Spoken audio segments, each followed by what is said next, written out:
Hey everyone, ahead of the video, like we've done a couple of times before, Tay is currently working on a downloadable PDF version of this video and the last two, this series on drawing the head and face, completely free for you to download. If you're on the newsletter, head over to brookeseggleston.com and sign up for the newsletter to get that. It's a valuable thing, just if I've got something to share with you guys that isn't necessarily a new video, or I have a new game coming out, but the title of the video is how to draw baked beans when you're tired and you don't click it because you're like, I'm always energized when I paint baked beans. You can get it there. We'll put it up on Patreon as well, but it's a free thing that you can get on the newsletter. It's coming out this coming Friday, so make sure you're signed up. Hey, this is Brooks with Character Design Forge. Welcome to level 3 of drawing better heads and faces. So far, we've built up the basic shapes and dimensional forms that we need in order to draw the head. We've been really thorough with a lot of this so that we can teach ourselves to come up with some of these things innately.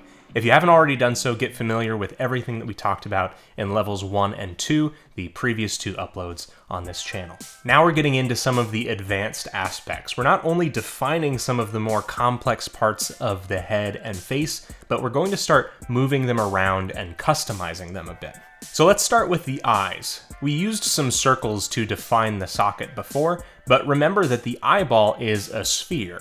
The eyelids are like wedge-shaped spheres themselves, and from the side, the eye looks like a slice of pizza, or like Pac-Man with his mouth open, because of the way the lids intersect with the eye.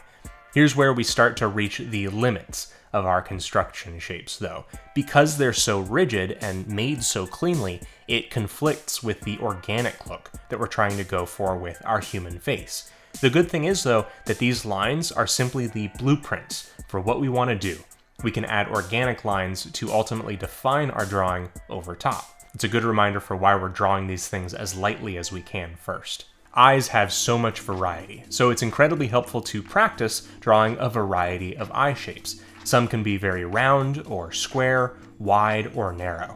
Oftentimes, this part of experimentation brings us too far past the line. We end up making something that looks really uncanny, and so we reel it back into something that looks believable or appealing.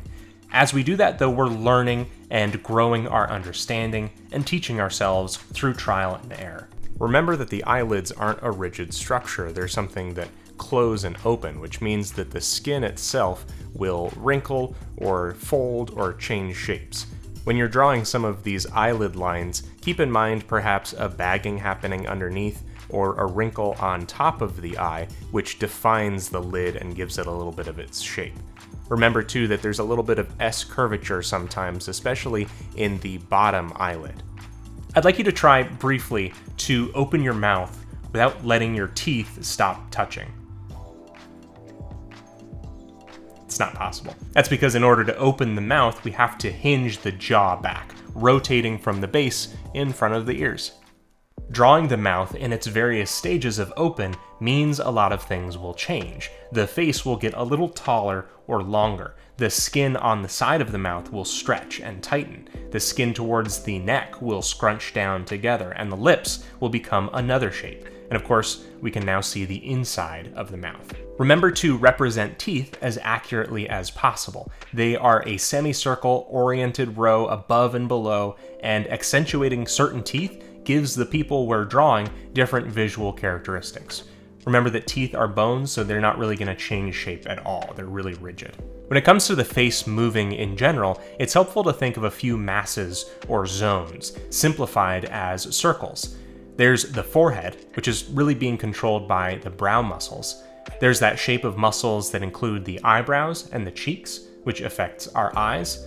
There's smaller zones under the cheeks that, while not autonomous, move around slightly, and of course the muzzle shape around the mouth and nose. Now, we could actually practice drawing these circles by themselves, contorting them to create new expressions, and then fill in the features to match these now changed zones. Now let's talk about stylizing our heads. Most of you are likely hoping to bring these principles back to a particular style and are interested in how this helps us to draw heads in a simpler way. Now, since we have all the pieces that we do, we can push and pull what we have to create larger or smaller than life shapes. This is also the part where artists who pick out a certain nuance or part of the face that they like to draw the most, or a shape they like to make the most, and intensify that in the characters that they make. Even with something like a chibi-style head, or an Animal Crossing head, for example, where the head is almost completely spherical, knowing what we do about the head lets us make just enough nuance in a simple one.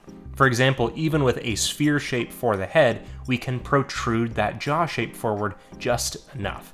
We also know where the placement of the features of the face should be so that we aren't in some kind of uncanny valley. Since we know the proportions of the head, this also means that we can exchange hard and angular shapes for round ones, and vice versa. A big structural change that can happen to change the shape of a character's face is to the jaw itself.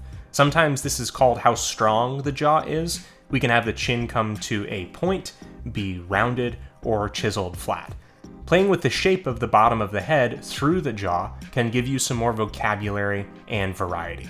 A great exercise to try, now that you have these pieces down, is to try and use construction to recreate someone's likeness from an image. Not only are we going to try and match the angle of their head, the dimensions of their head, but oftentimes likeness comes down to the spacing we give the features on their face. It might help to load the image up next to our drawing and lightly figure out some of those measurements without tracing right on top, of course. This is a really awesome way to see the building blocks you've been putting together used in a practical way.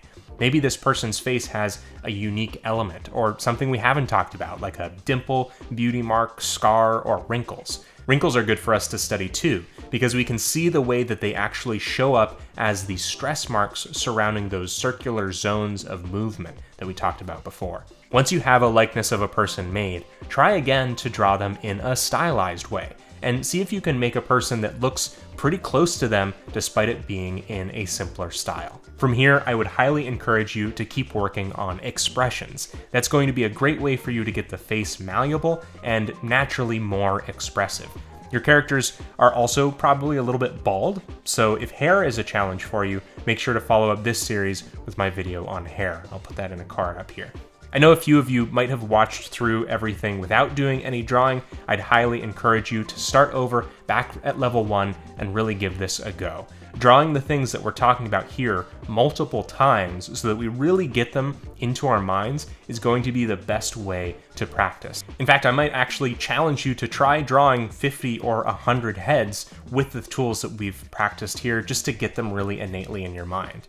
And you might notice yourself slowly not needing to make certain lines or marks that we've been doing over the course of these videos. The other great thing is that what you've learned at this point doesn't just apply to heads. Really, this method of constructive drawing can be applied to the heads of other species with some modification, and to the rest of the human body in order to get a solid understanding of the parts and pieces and how dimensional they are.